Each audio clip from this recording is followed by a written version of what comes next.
The time to make the playoffs is certainly winding down for certain NFL teams. However, it's still also kind of opening up for a lot of other NFL teams. And today we're covering the updated and latest AFC and NFC playoff pictures. Kind of something we brought to you last year, but this year, we're really excited to continue to bring it because I do think there's a lot of things that you need to look at and that you should probably be excited for because there's a lot of teams that are still kind of in the hunt, but then equally there's also some teams that you're kind of like, yeah, boy, yeah, doesn't look good. So we'll start with the NFC, and obviously I've got my AFC teams, my Vikings, and then my AFC team, my Raiders. So we'll see how this all pans out. So I know, but anyway, so we'll start here talking about the NFC playoff picture. So you got obviously at the top, you got the Philadelphia Eagles at 13-2. The asterisk, the first asterisk there means that they've clinched their division. I probably should have put a key on here or whatever so you guys could tell what it is, but hey, just use my word of mouth. So you got the Philadelphia Eagles. They're sitting at 13-2. Yes, they've clinched their division, and it looks like they are going to play the Saints coming up this next time around. The Saints are still kind of, they're still kind of in the hunt themselves, or at least on the bubble, excuse me. So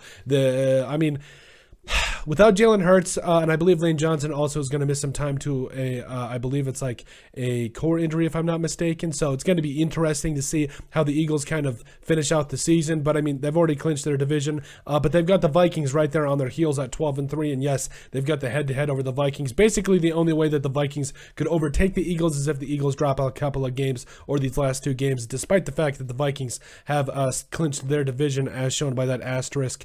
They play the Packers, and then they play the Bears to kind of round things out, so it's interesting. But like I said, the Vikings will need some help from the Eagles to be able to clinch the number one seed. And then you got the San Francisco 49ers at 11-4. Yes, they've clinched the NFC West, and they play the Raiders next. The Raiders are still kind of on the bubble in the AFC, so it's going to be something to watch there if the Raiders want to keep their playoff hopes alive. But the 49ers, man, they're just a tough team. They're just an absolute tough team. And then you got the Dallas Cowboys at 11-4. They have clinched a spot in the playoffs, not their division, obviously, because the Eagles, like the NFC, what is it? The East is just tough this year.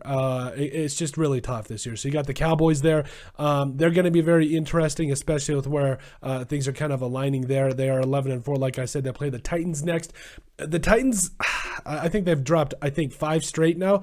I do think that they're in a position where it is kind of do or die in a certain situation. So the Titans, that's going to be a good game for the Cowboys. And then in the hunt right now, teams that are most likely-ish to make the playoffs or who are still fighting for that 4, 6, and 7 seeds. You got the Tampa Bay Buccaneers who play the Panthers next, who honestly could find a way to sneak in.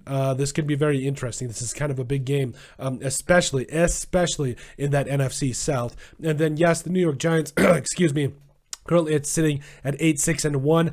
Yes, they just dropped a game to the Vikings, but the NFC East is just wild right now. They play the Colts next. The Colts, they're probably fighting for a top 5 overall draft pick at this point. Then yes, the Commanders at that 7 seed, potentially sitting at 7-1. They play the Browns next, who have been eliminated. So if the Commanders take care of business, it could be interesting, and we can potentially see literally 4 teams from the NFC East all in the playoffs. Could be very fun down the line there. So then you got the Seahawks. Yes, they really seemed to come on strong early in the season, and then as of late they just really tapered off. And then you got the Jets, who they play, who are 7-8, also another team that has really tapered off over the last couple of weeks. They got the Lions, who low-key have a very explosive offense, but defensively they need some help. That's definitely for sure there. They're sitting at 7-8, currently second place in the NFC North. They play the Bears next. Now the Green Bay Packers are 7-8. They're third in the NFC North. They've won 3 straight. They play the Vikings, and it's in their own home stadium there, so it's going to be interesting. But overall, they are going to be a team that you do watch out for. You do kind of hope that they can get things done there and find a way to pull it out. So then, yes, you got the Carolina Panthers. Apparently, I just completely forgot to put records in there for the Buccaneers and Eagles. So I apologize and ask that you bear with me, but the Panthers currently sitting at 6-9, second in the NFC South. The NFC South is just basically wide open. It really is. So you got the Buccaneers that are leading the way there in the division at 7-8. The Panthers take that game over the Buccaneers. I think they could really flip-flop there, and it could be very interesting. And then, yes, you got the Saints riding out on the bubble, or the teams on the bubble, and the Saints sitting at 6-9, third place in the NFC South. They play the Eagles, who, they're the number 1 seed there. So yeah, it is what it is there. It's going to be a tough road to hoe, but it's the NFL. Any given Sunday, all of the narratives that you want to put in there. Now, as for the AFC, Yeah, so the Bills 12-3, they've clinched their division. It is what it is at this point. They might be able to lock up the number 1 seed this weekend against the Bengals. That's low-key going to be a really big game. Like, you've got the Bengals who, yes, they've clinched the spot in the playoffs, but they haven't clinched their division yet because the Ravens are right behind them. We'll get into all that in just a second. But this could be a big game for both teams, again, really trying to, and that will have major playoff implications for both of them. And then, yes, you got the Chiefs there. They've clinched their division. They're 12-3. They play the Broncos next. I mean, the Broncos basically just fired everybody, kind of, in a way. But you got the Chiefs there, 12-3. Things are looking up. Then you got the Bengals who, again, clinched a spot in the playoffs, 11-4. They play the Bills. You got the Baltimore Ravens who, they might have an easy one in the AFC North, kind of rivalry matchup between the Steelers there, who's sitting at 7-8. Like, Mike Tomlin just deserves all the credit. Like, he really does. The Ravens, 10-5 right now, clinched the spot in the playoffs. Going to be very interesting to see how things really line up here. And then, yes, you've got the Chargers who, with Justin Herbert, have clinched a spot. The Rams, they play the Rams next, who are 5-10. The injury bug, all that, whatever it is you want to say there. They're currently in the hunt. The Jacksonville Jaguars, 7-8. They're kings of the AFC South, at least for now. They play the Texans next. And, I mean, the Texans are really vying for that number 1 overall pick in the 2023 NFL Draft. So, I mean, I highly doubt that they're going to take it to the Jaguars, and especially since the Jaguars are looking so tough right now. And then you got the Dolphins.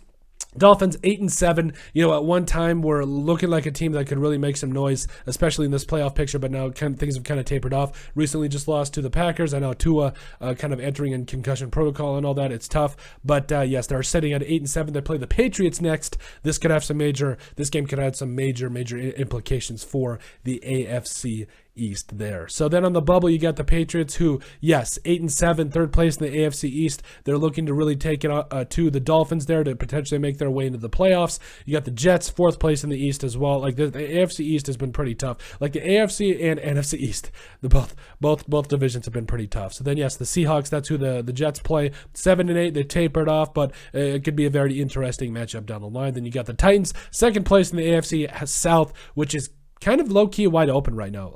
It really is. I mean, you got the Jaguars right there. You got the Tennessee Titans. I think overall this could be a very fun finish to that division. Yes, the Titans, they play the Cowboys, who are 11-4 right now. I really think it's in the best interest of the Cowboys to play everybody and really finish out strong because, yes, I know that they're currently sitting at that 5 seed, but they could potentially maybe overtake the 49ers, so I think they've got to play everybody and finish strong there. And so then the Pittsburgh Steelers, 7-8, third place in the AFC North. Yes, they'll play the Ravens. I mean, Mike Tomlin could legitimately have the Steelers in a spot where they can make the playoffs with this team, with Kenny Pickett and all them. Like, that's honestly impressive if you ask me. So then, yes, the Raiders there, somehow my Raiders are still in the playoff races, even after a loss like that. It's tough. But overall, the Raiders, their hopes are still alive. We'll see what happens against the 49ers. They just need to go out and bring it. But overall, I'm interested to see how it all does shape up. I mean, it will be interesting to see how it all does happen against the Steelers, because losing to the Steelers and all that, we'll see what can happen there. But I think it's going to be really interesting. We're heading into the final 2-3 games of the season here. I think it's going to be fun. You've got 2 games left, 2 games where there's a lot of implications and a lot of different division. There's a lot of implications with a lot of games just this weekend. So I think it's really going to be a lot of fun. Those are the updated AFC and NFC playoff pictures. Make sure you guys like and subscribe down below. Leave a like and a comment. It helps people find the show. We greatly appreciate all the support that we've gotten and continue to get. You guys are all truly awesome. We love every single one of you. Down in the description below, you'll find all of our social media platforms. So give us a like and a follow there. Also, remember to give us a listen and sub on iTunes. And finally, if you have anything else you'd like us to cover, send us an email at thesportsbp@yahoo.com or put it in the comment section down below, and we would love to cover it. But let us know what you guys think about our updated AFC and NFC playoff pictures.